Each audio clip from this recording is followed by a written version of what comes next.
Olha só, vamos pensar no genoma humano como um mapa, não melhor, um livro de receitas gigantesco. Um livro com mais de 3 bilhões de letras, com todas as instruções para construir e manter um ser vivo. Agora, no meio de tanta informação, a grande pergunta de qualquer cientista é: como é que se acha alguma coisa aí dentro? Pois é, como encontrar aquela palavra específica ou até uma única letra que pode ser a chave para entender uma doença ou uma característica qualquer? Ler tudo do começo ao fim? Impossível, não dá. O que a gente precisa é de placas de sinalização, pontos de referência que nos levem direto para onde a gente quer olhar. É exatamente essa busca que a gente vai explorar agora. E a solução para esse desafio de navegação tem nome: são os marcadores moleculares. Eles são, basicamente, essas placas de sinalização no nosso DNA. São eles que nos ajudam a reconhecer trechos específicos, a não nos perdermos. Funcionam como pinos no mapa, sabe? Ajudando a rastrear genes, a entender a diversidade. E agora a gente vai seguir essa jornada completa, passo a passo, desde uma amostra biológica qualquer até a descoberta desses marcadores. Então, vamos lá. Nosso primeiro desafio é o mais básico de todos. O DNA não está ali flutuando, fácil de pegar. Ele está trancado a 7 chaves dentro do núcleo das células e, para piorar, está misturado com um mar de proteínas, gorduras e um monte de outras coisas. A primeira missão do cientista é literalmente resgatar esse código genético. E esse resgate acontece em 3 etapas. Primeiro, a lise celular. A gente usa um coquetel químico e uma enzima, a proteinase K, para arrombar as paredes da célula e do núcleo, liberando o DNA. Depois vem a purificação. A amostra passa por uma coluna de sílica que é tipo um filtro mágico. O DNA gruda nela com força, enquanto toda a sujeira é lavada e vai embora. E por fim, a eluição. Uma solução especial é usada para soltar só o DNA puro da coluna. E aí sim, ele sai de lá concentrado e limpinho, pronto para o próximo passo. Mas, calma lá. Depois de todo esse trabalho, não dá para simplesmente seguir em frente. É preciso fazer um controle de qualidade. Porque se tiver pouco DNA, as próximas reações simplesmente não vão funcionar. E se ele não estiver puro o suficiente, os contaminantes que sobraram podem estragar todo o experimento. Então, como a gente verifica isso? A resposta está na espectrofotometria, com um equipamento chamado nanodrop. Ele joga um feixe de luz na amostra e mede o quanto é absorvido. O DNA absorve luz num ponto bem específico. Então, a altura do pico, no gráfico, nos diz a concentração. E olha, nesse caso, a quantidade é excelente. E não é só isso, a relação entre duas leituras diferentes nos diz a pureza. Um valor ideal, como esse de 1,82, confirma que a amostra está limpa, sem contaminação de proteína. Ou seja, passou no teste. Certo, superamos o primeiro desafio. Agora vem o segundo. Mesmo com uma amostra pura e de qualidade, a região específica do genoma que a gente quer estudar é como um único grão de areia numa praia inteira. É tão pouco, mas tão pouco, que na prática é invisível, impossível de analisar. A solução? A gente precisa fazer cópias. Muitas cópias. Para a gente ter uma noção da escala, vamos imaginar que, de todo o DNA extraído, a gente está interessado em um único fragmento. No começo de tudo, a gente tem uma molécula.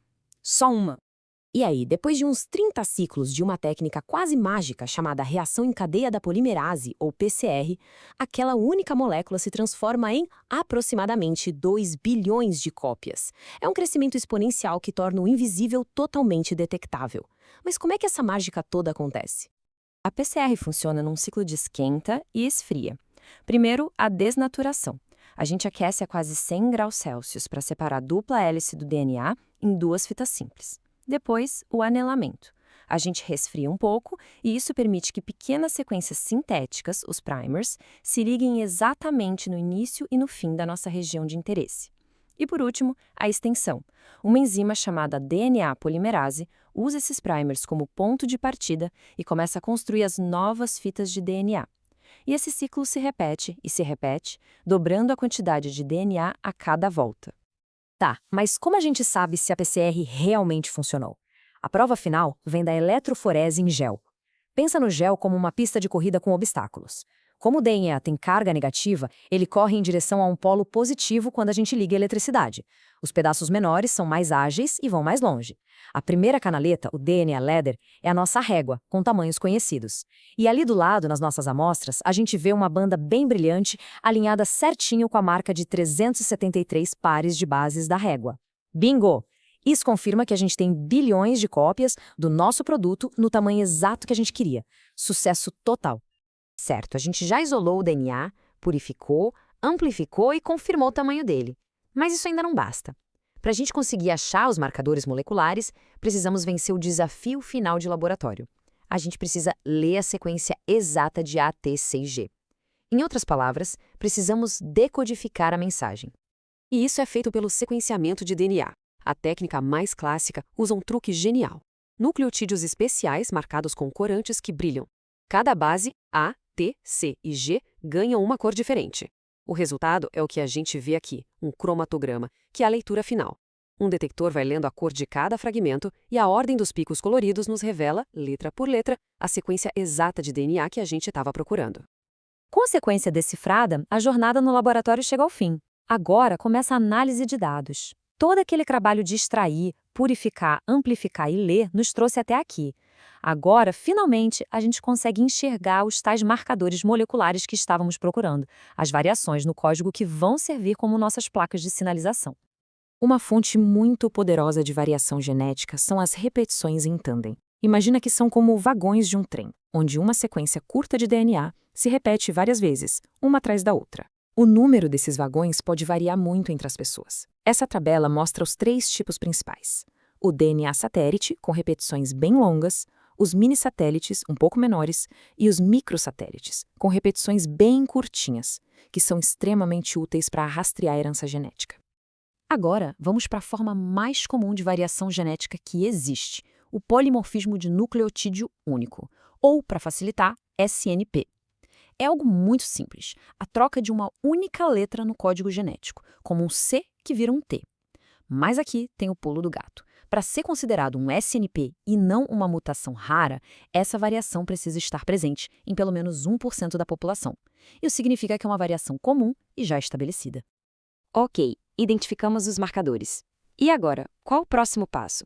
Bom, a verdadeira recompensa, o grande prêmio de todo esse trabalho, vem quando a gente consegue conectar esses pontos de referência genéticos com características que a gente consegue observar no mundo real, o que os cientistas chamam de fenótipo. Uma abordagem bem comum para fazer isso é o estudo de genes candidatos. É um processo super metódico. Tudo começa com uma suspeita, uma hipótese. Os cientistas escolhem genes que, pela sua função, podem ter a ver com a característica em estudo. Em seguida, eles amplificam e sequenciam esses genes para encontrar variações, como os SNPs. O próximo passo é analisar uma população bem grande para ver quais variantes cada pessoa tem. E, por fim, a etapa crucial, a análise estatística. E essa é a prova final. Porque, veja bem, só encontrar uma correlação não é suficiente. Poderia ser pura coincidência. Uma característica é influenciada por 1000 fatores: ambiente, ancestralidade, outros genes. É por isso que os cientistas usam modelos estatísticos sofisticados como este. Eles conseguem filtrar todo esse ruído e isolar o efeito específico do gene, garantindo que a associação encontrada seja real e estatisticamente significativa, e não apenas obra do acaso. E assim, a gente completa a jornada. Começamos com uma amostra biológica bruta, como sangue ou um pedaço de tecido. E através dessa sequência de técnicas, extração, quantificação, PCR, eletroforese e sequenciamento, a gente conseguiu transformar um código químico abstrato em algo tangível e, mais importante, numa ferramenta extremamente poderosa. Essa transformação nos dá ferramentas incríveis.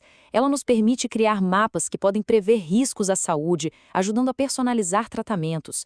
Nos dá instrumentos para a conservação de espécies ameaçadas, nos ajudando a gerenciar a diversidade genética delas. E, por fim, nos permite ler o próprio livro de história da evolução, traçando as origens e as migrações de todas as formas de vida na Terra. Cada passo que a gente viu nessa jornada da amostra até o resultado é uma peça fundamental no imenso quebra-cabeça da genética moderna. E isso nos deixa com uma pergunta fascinante para o futuro. Com ferramentas cada vez mais poderosas para ler e interpretar esse código, com que outros segredos sobre a nossa saúde, nossa história e sobre a própria vida ainda estão ali esperando para serem descobertos?